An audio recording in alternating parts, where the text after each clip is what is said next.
Back to normal. Yeah.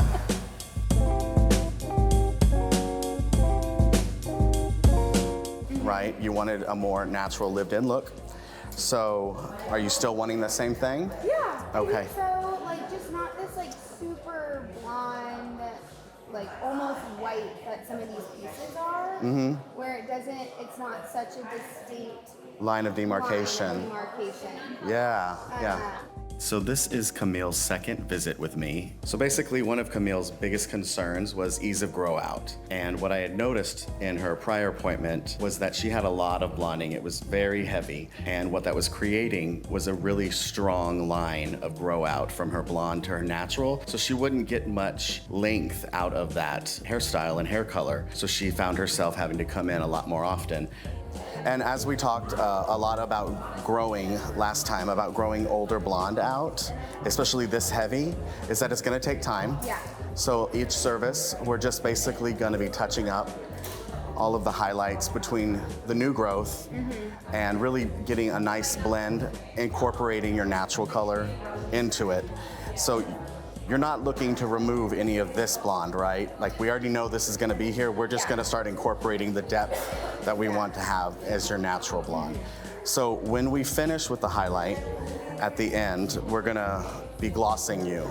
Do you want to be icy like this? It's a rare occurrence that I will bring out a swatch book because I don't want to misguide the client, but I did so in this purpose because there were no inspiration photos. By looking at the swatch book, I'm able to see where her eye and her preference is. And basically, I'm not looking for her to choose the color that she wants on her head, and I'm gonna go and grab that box of color. What I want from her is I want her opinion as to her preference of warmth or coolness or neutrality of color. After I receive her preferences and color, I get a better idea of what she's looking to accomplish.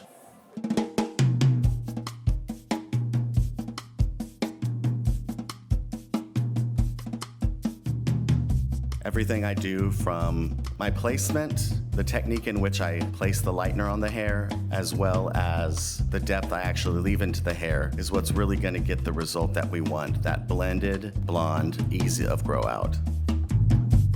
In order to create a more blended effect, I was gonna have to allow more of her natural to grow out. So this was a service that definitely was going to be done in 3 to 4 services total. I didn't want to adjust her natural base color in other ways that's been done before, such as low lights or doing a root smudge, because if I was to artificially low light her or root smudge her, I run the risk of that color fading, whereas her natural color will not fade anywhere near how quickly an artificial color will fade, thereby allowing me to get more longevity out of her hair, healthier hair, and the time between her services can be longer.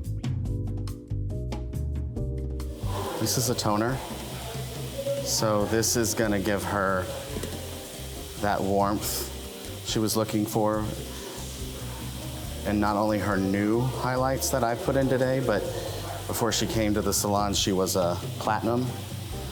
And she wants to be less icy, more warm. So this will kind of marry all of them together.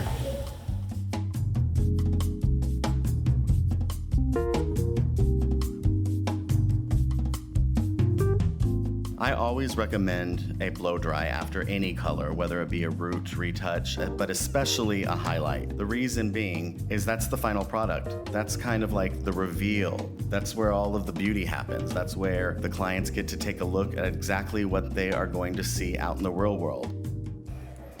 Yeah, see how much softer it is up through here? And then as we take a look around, let me grab a mirror so you can see.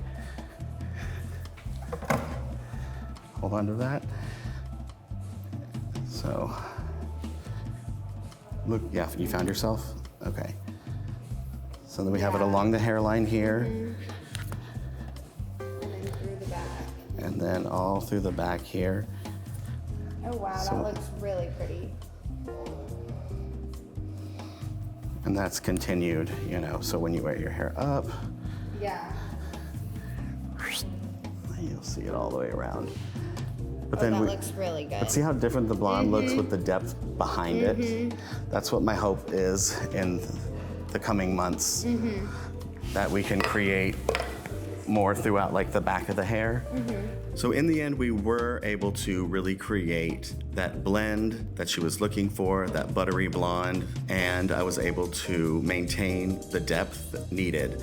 The depth is revealed underneath all of her blonde, and that's what I'm going for. I'm going for a backdrop to the blonde in her hair. One of our main concerns was creating a blonde that had an ease of grow out, and I think we accomplished that. Now, this is just the first service of a few others that we have to go through in order to allow her natural growth to continue to grow. As that happens, the blend will get more and more dimensional. That backdrop is really going to allow for there to be a really nice blend, and this is not only going to really add a nice contrast to the brightest of blondes, but it's going to allow for an ease of grow out.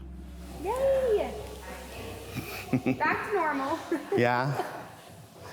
All right, doctor. Thank